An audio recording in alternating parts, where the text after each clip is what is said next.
Argiaren podcastak.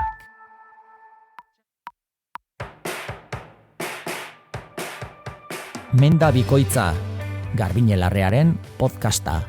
Sendabelarrei buruzko bitxikeriak, erabilera praktikoak eta belarren munduan aritua eta aditua den jendeari elkarrizketak.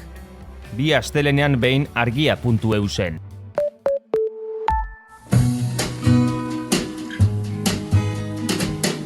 Don't know much about history. Don't know much biology. Don't know much Hau, oroimen histerikoa da. Historia diren istorioek txoratzen gaituztenon podcasta. but I do know that I love you. And I know that if you love me too, what a wonderful world this would be. Don't know much about you. Gabon lagunak, berriro hemen gara eta gainera gaurkoan inork ia aipatu duen gai baten inguruan hitz egitera. Bai, Palestinaz. bai. Eta batek esan ezakin. Zer ez ote da esan Palestinei buruz azken 2 urtetan? Bueno, pues oain argituko dugun agorek, beti dago beste ertz bat gai hori planteatzeko orduan. Bai, ze gainera, Palestinaren barruan, bakarrik mugatuko dugu gaia, oso gai, baita ere oso gutxitzen dana, eta da, Gazara mugatuko gara. Justo, beto. Bai, bai. Ezakit badakizuen Gaza iria, Palestinan dagoela. Gaza Resort. Bai. Eta kontua da, argian duela aste batzuk, Palestinako ale berezi bat egin zenuten. Kristona. Beste ale berezia. Kristona. Eta ale bereziotarako, nik idatzi nuen nire artikuloa Kristo horreko 232ko Gazako setioari buruz. Beste setio bat. Eta galdera bat etorri zidan burura, artikulu hori prestatzean da Gazatarrak behin da berriro aipatzen dira artikuluan, ez, Gazako biztanleak. Eta galdera zen, garai hartan nor ziren Gazatarrak, ez? Osea, nondi zeto zen, zer jatorri zuten, eta erantzuna da, nondik etzeto zen, eta zer jatorri ez zuten, eta erantzuna oso luzea zenez, pues, erabaki nuen, ez? Podcast oso bat egitea. Bai. Bai, da, Bai, ze azkenean paperak, ez? Aldizkariak mugatzen zaitu, eta hemen, ez? Nahi ditudan txapak sartzen uzten dira zuen. Hori da. Eta orduan, azteko Gaza hiriak daukana da oso kokapen privilegiatua edo madarikatua. Ja. Nola ikusten duzun, ez? Bai. Bai, badakigu Mediterraneoko kostaldean dagoela, eta nolabait Europa, Afrika eta Asiaren artean dago. Erdigune. Gainera, azkenan Sinaiko basamortuaren ateetan dago, ez? Gero, Afrikarantz, Egiptorantz bazoaz, baina oso lur emankorrak dira Gaza ingurukoak. Eta... Gezurra badiru dire. Bai. Eta, lehen giza asentamentuak Gaza hiri inguru hortan neolitoarekoak dira, eta hiriak berak 5.000 urte inguru ditu, eta horregatik da munduko hiririk zaharrenetakoa. Oraindik ere existitzen den gutxi, ez? Geratzen zaio, baina... Agian azpian gehiago dago goian baino. Bai. Hortaz eritzingo dugu, ondare arkeologikoaz, bai. Ara. Orduan, duela 5.000 urte, Gaza Kanaanen zegoen, ez? Kanaango lurraldean, gutxura bera gaurko Palestina, Israel, Siria, Libano hartzen dituen eremua zen Kanaan. Eta ja, hiria sortu zenetik, duela 5.000 urtetik, hasi ziren inbasioak, erasoak eta bisitatxoak, ez? Duela 5.000 urte inguru hasi ziren lehen inbasio semitak. Ja, zizar antisemitismoarekin? Ez. Antisemitismo, eske, terminoak argitu behar ditugu. Bai, ez da? Bai, eta semita, hebrear, israelita, ez israelita eta judu terminoak etimologiari behiratuta eta gaur egun ere, berez sinonimoak dira, ez badira ere sinonimotzat erabiltzen askotan, ez? Nabardura dituzelako. Etimologia esan nahiko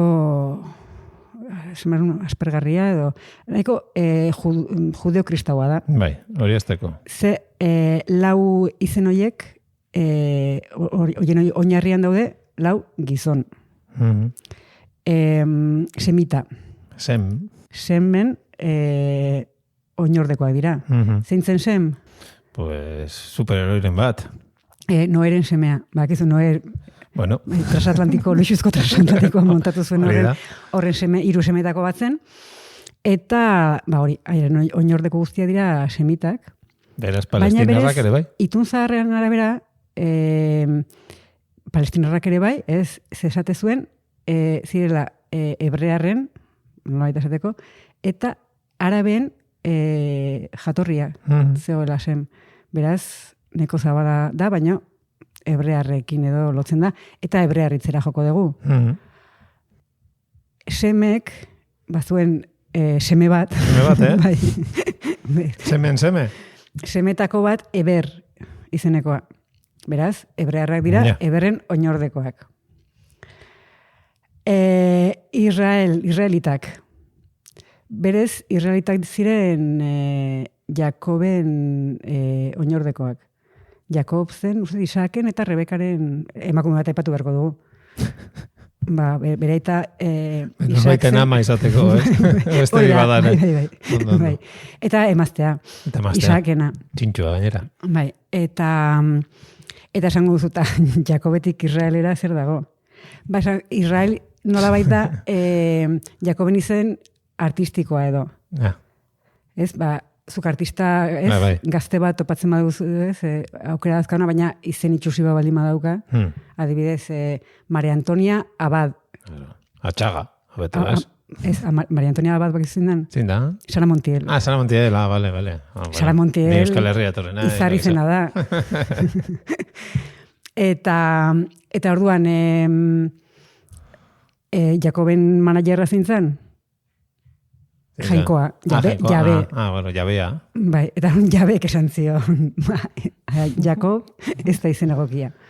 Zergatik ez duzera ditzen. Israel, oain izena duzu, zure izan artistikoa izango da, Israel. Horrekin urrun helduko zara. Eurovisionera eta guzti. Bai, eta esan zuen ezakit, Jakobinoak izan daitezke, eta esan zuen Jakoak ez hori dakat erreserbatua Frantziako irautzarako, eta beraz, Israelekin geratuko zera. Eta gure Jakoba rekordoren jarritzaien zat, ondorengo. Hori da. Jakobitak. Hori da. Kontua da, beraz, Jakoben oinordekoak, edo Israelen oinordekoak, Israelitak dira.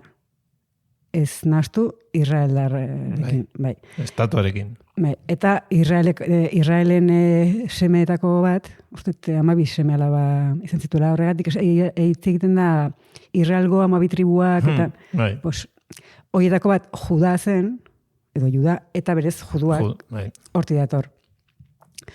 Egia da, judua, adjetiboa gehiago lotzen dela erlijioarekin, Noski.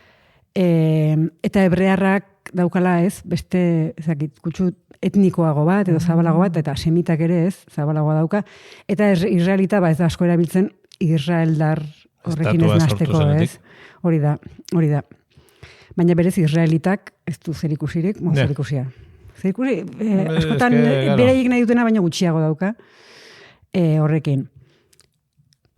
Hori esan dugu, neko meandro luze egin dugu, baina garbi hartu da, Gazako hasierako, ez, garaitea zairginan, dura 5.000 urte, esan bezala, invasio semita, hebrear, israelita edo juduak hasi zirenean, ondoren berehala etorri ziren asiriarrak, Mesopotamiako, ez, zibilizazio potentenak, eta baita ere Babilonerrak.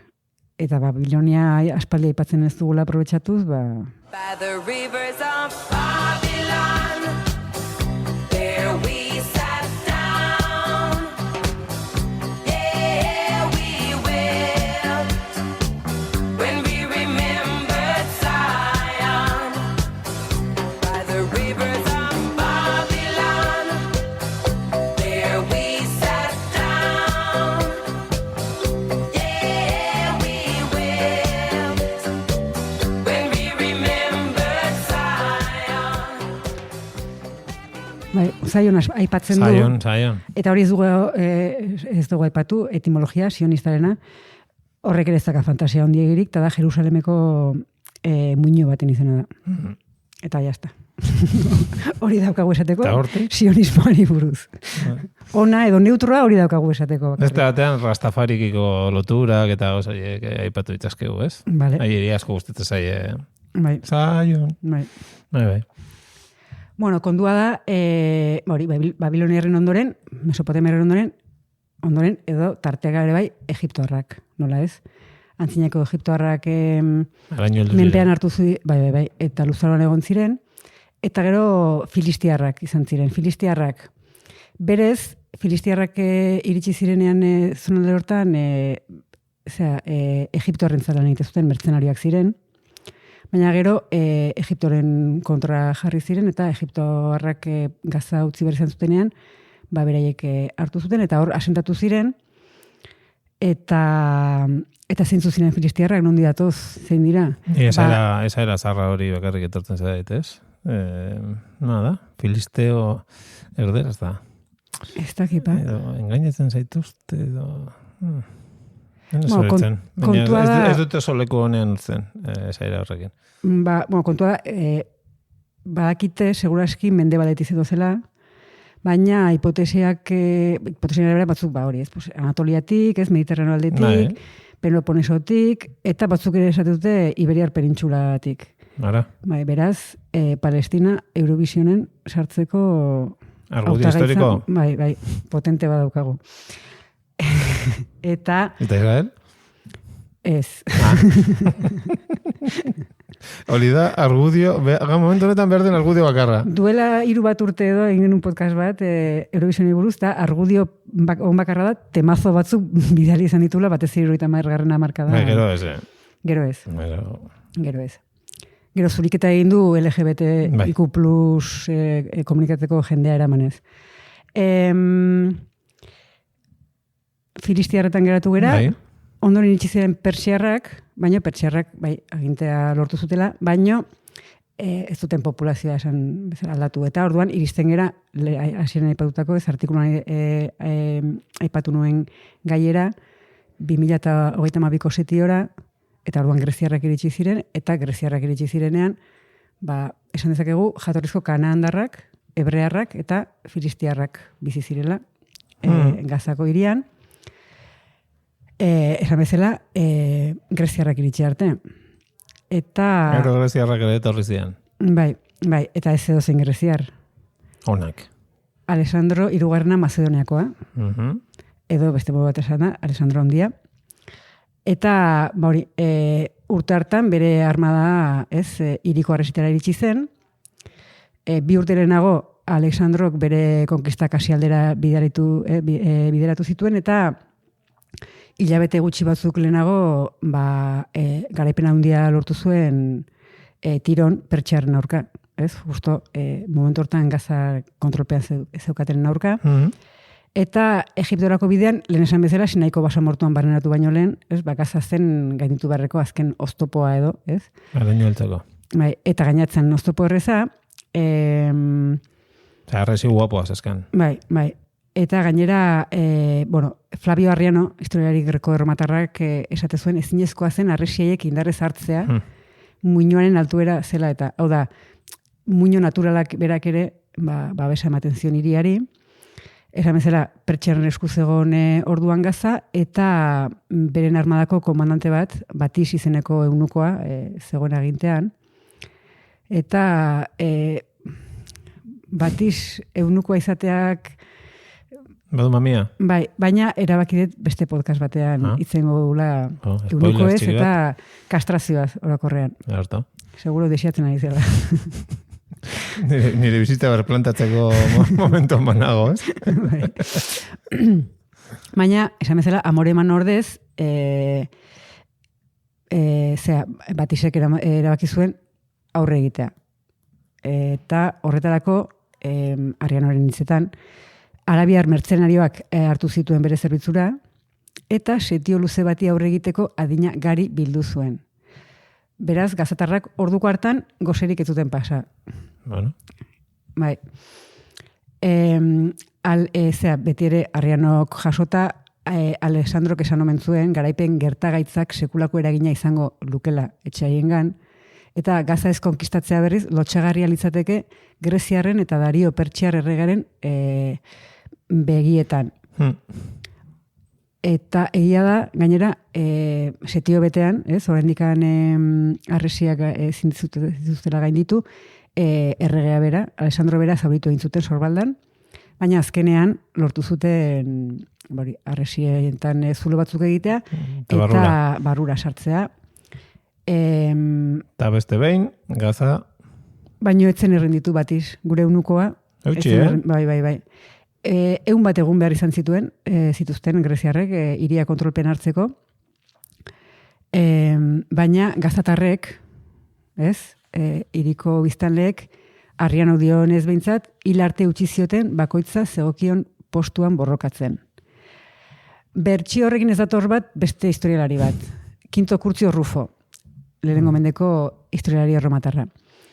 Bere Historia Alexandri Magni lanean, hau da, Alejandro Mandoren historia. Edo promoa. Bai. Ja izenetik. Bai. Batiz adorez borrokatu zen, eta zauriz josita bere gizonek abandonatu egin zuten. Ja.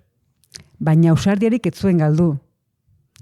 Naiz eta ezpatak eskuetatik irriste egiten zion bere odolez zein etxaienez bustita. Ja. Drama, Bai. Filma Brad Pitt edo ikusten dut. Azkenean antzema zuten, Batiz, Pertsiar komandantea, eta Alexandroren aurrera eraman zuten, baina orduan ere etzen makurtu eta etzuen hitzik esan, eta Alexandro Kaserre, noski, eta mitologiari erreferentzia eginez, Akilesek Hektor heroiari egindakoa egin zion. Alexandrok bere burua jotzezun Akilesen oinordekotzat, ez? Bai? Bai. Erdi jainko bakizu, ez? Bai. Monarkiaren oso... Bai, oso egia zan, ezaugarri, ez dakiz egatik garritzen zen, bai. Bai, apaltasuna. Apaltasuna, Bai. jainkoak aukeratutakoa, eta bai. Eta zertzan Akilesek Hektorri egindakoa? Horpoak alderik alde zulatu zizkioten, eunuko gaixoari, bereak pasatak izango zen. Ja, ohituta. Haurtzaroan edo gaztaroan, eta zuletatik sokaba sartu, eta gurdi batera lotu zuten, eta gurdiaren etzetik arrastak eraman zuten hiriko harresiak inguratuz. Ja, hori egin zion. Bai. Brad Pittek. Baina gainera, desberdin tasun batekin. Ze Brad Pittek, Akilesek, markatu. Berdina. Akilesek Hektorren gorpua eraman zuen errestan. Hau da, Hektoria hilda zegoen. Filman bai? Bai, filman eta... Eta hala. Bueno, enintzen negonan. Ez, Ez. Ja, adin badaukat, baina inbeste. Baina, diotenez, Batiz oraindik bizirik zegoen lotu zutenean. Bai. Zer desatsegina. Esaten dute, Pertsiarren eta Arabiarren aldean, hau da, gazatarren aldean, esan dezakegu, 10.000 inguru izan zirela hildakoak, batzuk borrokan, besteak Alexandroren aginduz exekutatuta, hau da, gizonezko heldu guztiak exekutatzea agindu zuen, baina emakumeak eta aurrak esklabo modura saltzeko agindua eman zuen. Osondo. Bintzat bizia barkatu ziren. Bai. Gero zen nolako bizia, ja. Horia beste kontu bada. Claro. Berra dago antzinaroan oso ohikoa zela. Bueno, orduan. Hori. Ja justifikatu era bat. Ya está. Gure begiekin. Horrein epaituko dugu Alessandro gaixoak zein gozun ba. Hori da. Ez zioten beste remediorik utzi. Biguña, zango zioten, beste. Hori da. Ez, kontua da... berez, agiografiak idazte zituzten antzinaroko, kronikari edo historialari horrek, erabakia eta Gazan izan zuen jarrera asko kritikatu ziotela, Alessandrori. Kurtziok esan zuen, bere amorrua eta osarkeria egotzi zizkion gaztetasunari, etzen hain gaztea, 24 urte zituen, ja mundu erdia konkistatuta zeukan, eta beste erdia urrengo urtetan konkistatuko zuen. 24 urtekin hori zaio buruti pasa 10.000 lagunak atzea. Esan berda, zenbaki horiek ere tentuz hartu behar direla, ez? Bueno, 1000, venga. Bai. Baina egia da, gainera gero ikusi dugu, historiale batzuk esaten dute, denek eutxi ziotela eta beste batzuk bakarrik utzi zutela. Ja. Orduan ez dakigu, setio ez, osoan zehar izan ziren edo Hagen Alejandro zen ez da egon. Deskuidatuz gero. igual zauritu zuten sor badan, esantu nahi. Ni hementxe ondo, no? Ez, kontua da, Kurtziok nahiko ezoikotzat jotzen duela bere krudelkeria, ez, berak esaten duenez, Kurtziok esaten duenez, etxaien adorearekiko miresmena erakutsi zuen beste kasu batzuetan, ez. Adibidez, 6 urte geroago, Kristaurreko 326an, Indiako Paurabas resumako Poros erregari bizia barkatu zion, erregeak azaldu omen zuen ausardiagatik edo ez. Baina, bueno, azkenean Alejandro Don't call my name, don't call my name, Alejandro. I'm not your babe, I want your babe, Fernando. Don't wanna kiss, don't wanna touch, just smoke my cigarette and hush. Don't call my name, Roberto. Alejandro, Alejandro. Alejandro,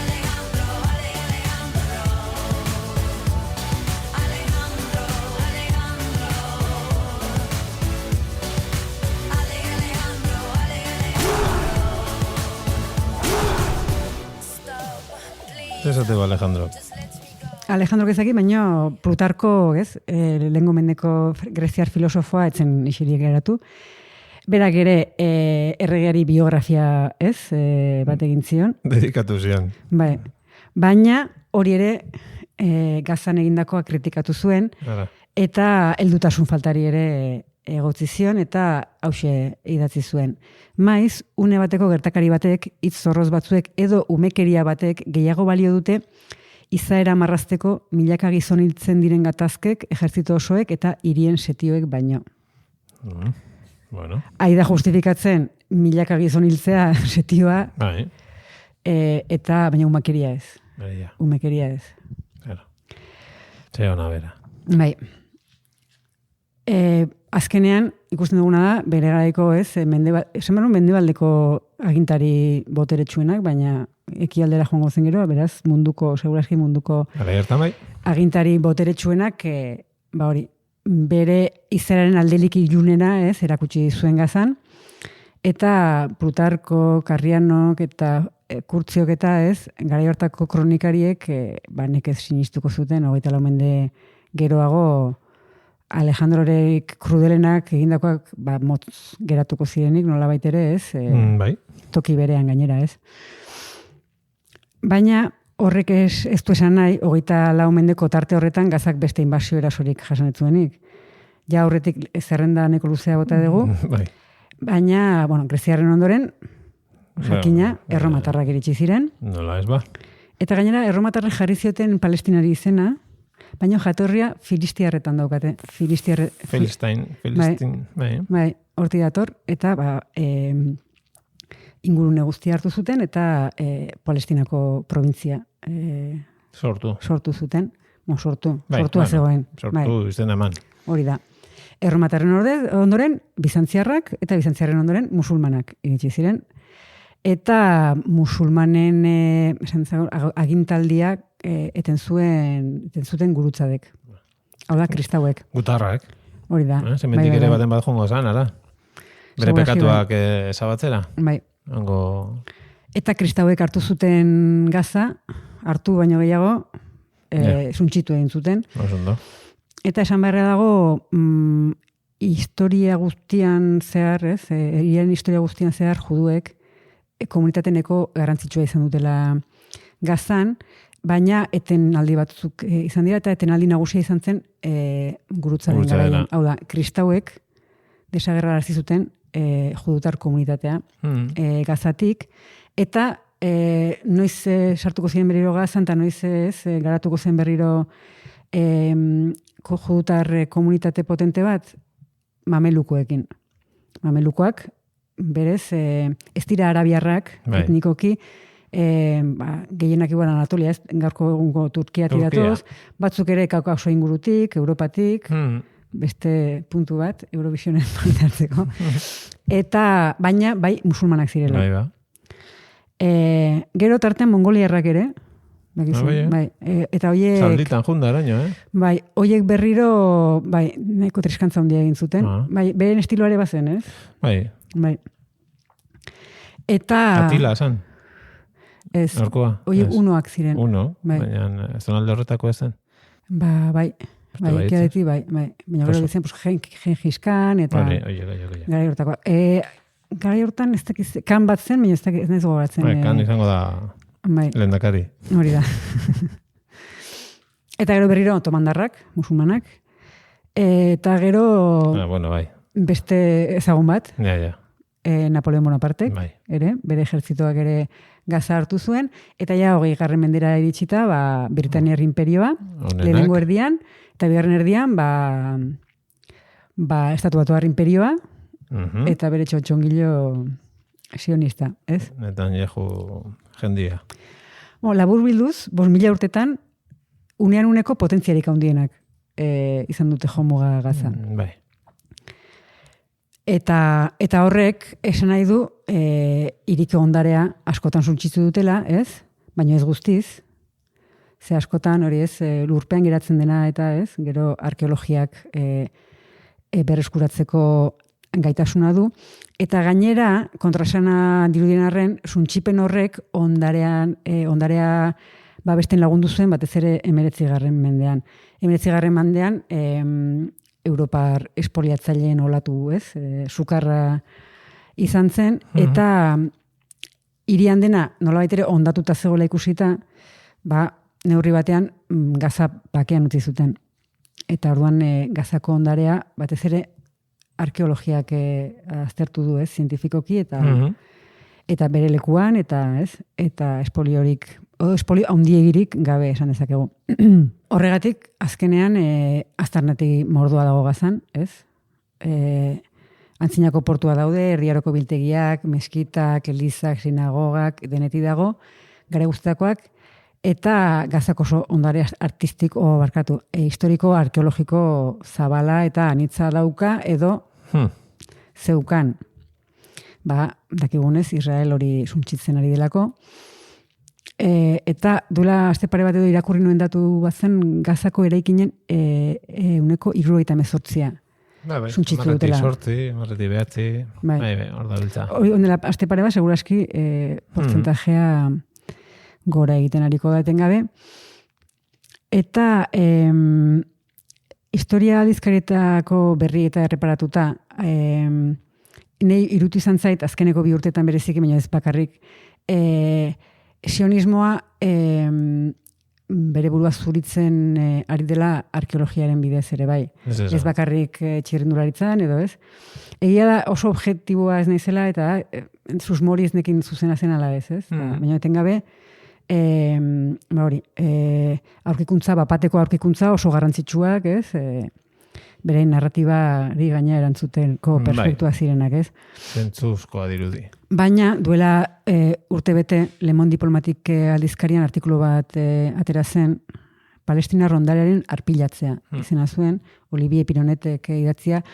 Eta ez zuen bakarri nire susmo hori bai ez datu, ez arago zijoan, ez? Zuritze utxaz arago. Eta, izenburuan eko garbi erakusten du. Eta Palestina rondarea arpilatzea, espoliatzea eta suntsitzea, egozten dio artikulu horrek Israeli, eta ez soilik azken 2 urtetan, ez?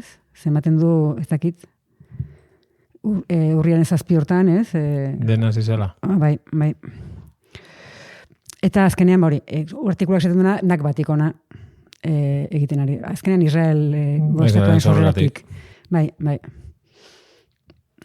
Sorrerak berak, ez, azkenean egin hori, bai. Dia batera da. Bai. Eta gainera bombek suntsitu ez duten ondare arkeologikoa beste modu batera suntsitu dutela esaten du, ez. Zuk objektu bat testuingurutik ateratzen duzunean, bere balio historikoa eta arkeologikoa erabagaltzen du, fisikoki suntsitzen ez dezun arren, ez. Eta gainera, Israelek egin duena da, espoliatutako objektu horiek, testuinguru realak kendu diote, eta beste testu inguru bat asmatu diote, eta azkenean bere narratiba faltsu, supremazista, ez? Eraikiz joan dira, ondare hori aprobetxatuz, ez? Bai. Eta azkenean ondorioa da genozidioaz gain, ja, oso larria da, kulturizidioa ere egiten ari dela Palestinan eta Gazan.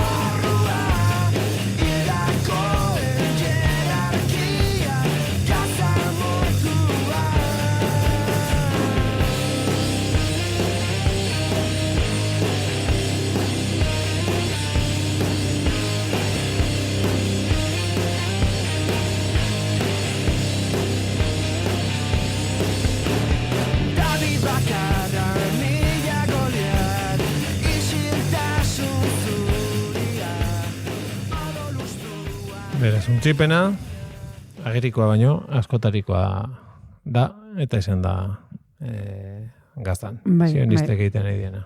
Baina badaude ere alegin batzuk, ondare arkeologikoa, ondare historikoa ere babesteko edo erreskatatzeko, eta horietako kasu bat nahiko berria irailaren 12an gertatu zen, eta izan zen nazioarteko hainbat erakunderen babesaz, Frantziako hainbat gobernuzkanpoko erakunde zeuden, Jerusalemengo Frantziar Eskola Bibliko eta Arkeologikoa, British Council ere hortartean zegoen. Eta arkeologoek ondarea erreskatatzeko operazio sekretu bat antolatu zuten. Alibaba eta British Council. Bai. Eta bazegoen biltegi bat, bazegoen zeia gero bombardatu dute. Hainbat aztarnategitako objektuak gordetzen zituena, 25 urtetako indusketen emaitza objektuak, gehi, horien inguruko dokumentazioa, eta lortu zuten 6 kamioi bete ateratzea. Baina, denetik. Gazatik. Esan du, bai, hori da. Gazatik, erekinetik eta gero Gazatik. Bai. Zeramika helenistikoa, objektu erromatarrak, mosaiko bizantziarrak, esan den bezala dokumentazioa. Baino, objektu asko geratu ziren, eta galdu dira, edo hondakin artean bintzat geratu dira. Eta beste asko garraioan ondatu dira, erreskatea oso baldintzak askarretan egin zelako, ez? Eta egia da, Europar erakundeak izan direla kanpotik operazioa albidetu dutenak, ez?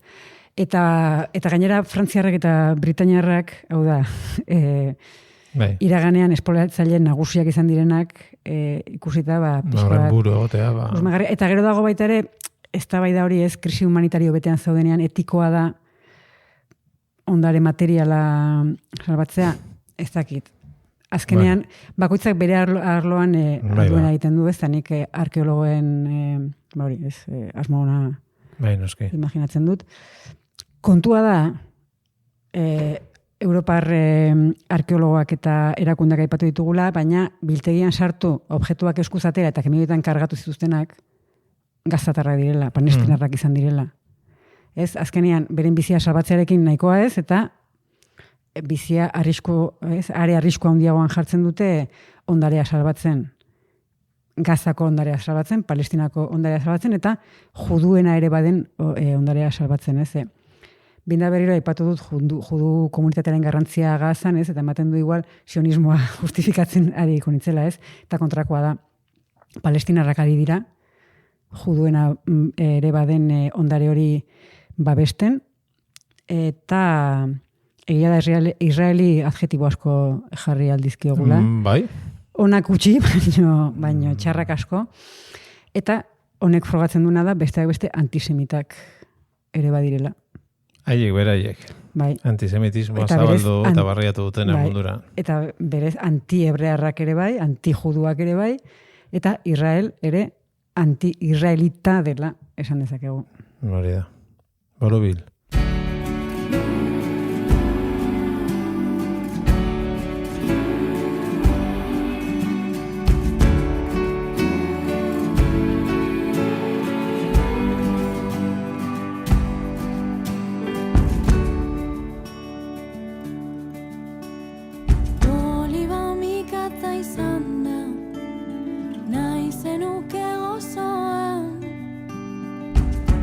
Oliba mikatza izan da, nahi zenuke osoan. Gozotasun horregatik maite zaitut osoan. Kufia lepoan, horra zein gazte doan, wafa, wafa, wafa, wafa, zua bihotz ondoan. Kufia lepoan, horra zein heldu doan, wafa, wafa, wafa, wafa, zua bihotz ondoan.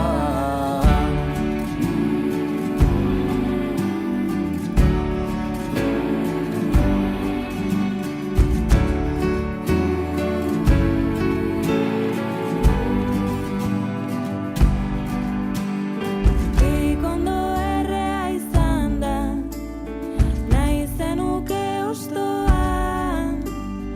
Ikondo errea izan da, nahi zenuke ustoan.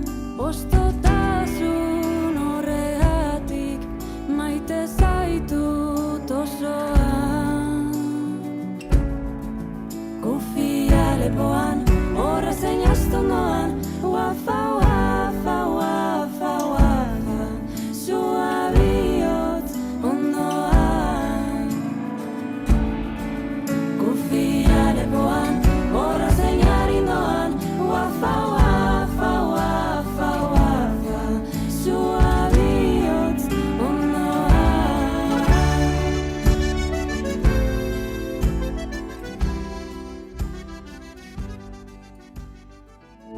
Argiaren podcastak. Podcast hau libre eta doan zabaldezakegu argiaren komunitatea osatzen duten milaka lagunek proiektua diruz babesten dutelako. Zuk ere kazetaritza independentea babestu nahi baduzu, egin argiako kide.